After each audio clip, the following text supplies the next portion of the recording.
Welcome back to the channel. I'm so glad you could be here. Guys, the YouTube channel is growing, and it's largely in part due to you guys liking the video, subscribing to the channel, sharing it with your friends. Thank you so much for that. In today's video, we're just going to be talking a little bit about my protocol, a little bit about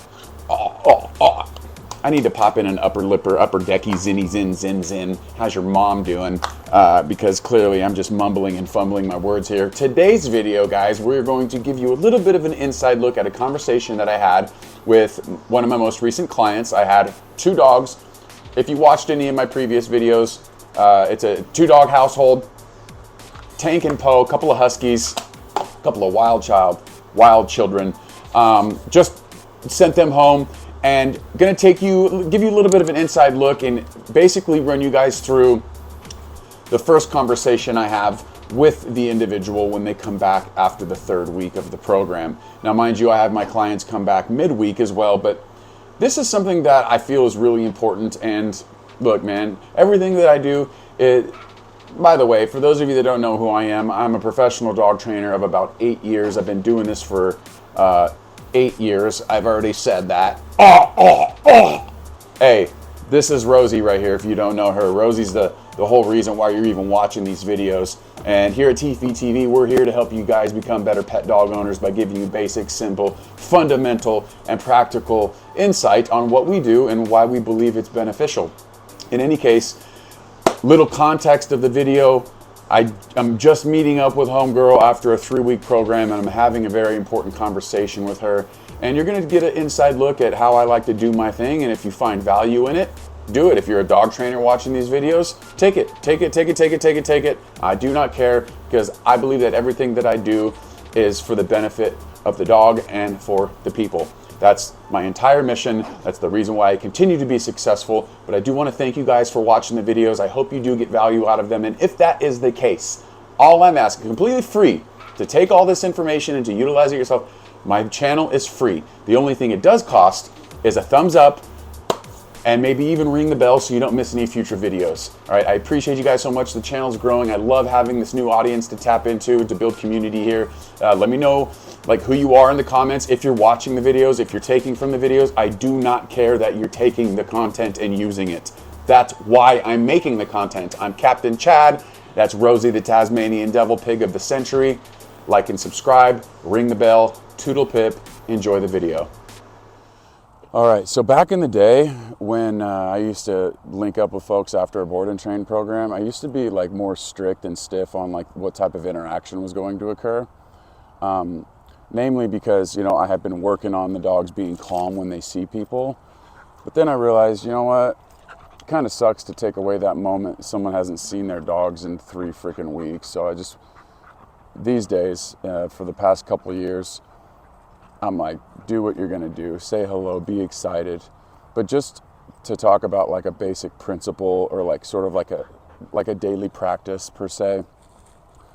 If I come home or your guests come over, one of my main points of emphasis will be to try to get them to calm down as quick as possible, and then sort of give them love and affection, and I'll get back to that in 1 second.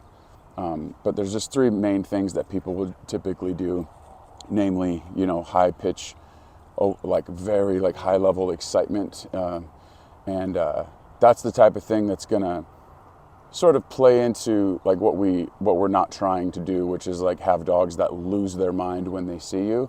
Obviously, they're gonna be excited. My dogs get excited, but if it was my goal to get them to be as calm as possible, I'm just probably gonna steer away from the overly hyper excitable yeah, and then touching them a lot and then talking to them. Hell, even looking at them too intently. So those are the 3 things that are gonna make it worse and harder for them to calm down.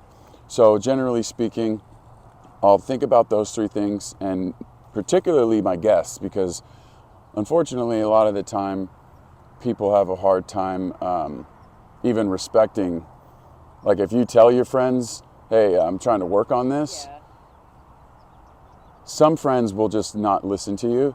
So for me, it's important to really reiterate the importance. Like, hey, dude, I just spent a bunch of money on like working on this.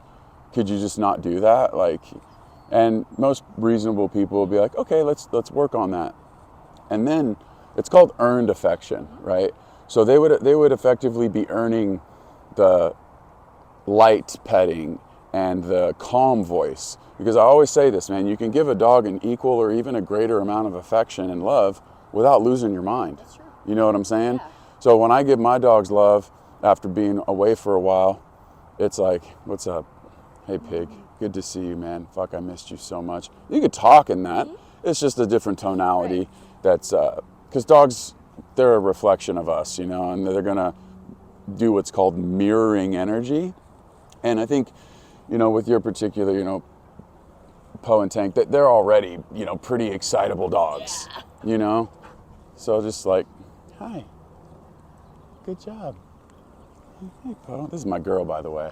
Good. Yeah, this is my girl. Tank's cool, but I'm a girl dad through and through. So she come over here and she's got all four on the floor. She's not losing her mind, and I'm giving her everything I could give her right now. So that's just a basic principle, and that's usually the first thing I like to talk about, because overall we're kind of looking for a balance. You know, like I love letting these kids get out and just run around like psychos and do their thing together. But the flip side of that is trying to balance out that high level stimuli, that super overly aroused dog, because they're just by nature pretty highly aroused dogs, pretty much just by existing. They don't really need a whole lot of environmental to get to that space. So, you know, that's a lot of words to say. It's a good practice, you know, what I just talked about. So, so that's the first thing.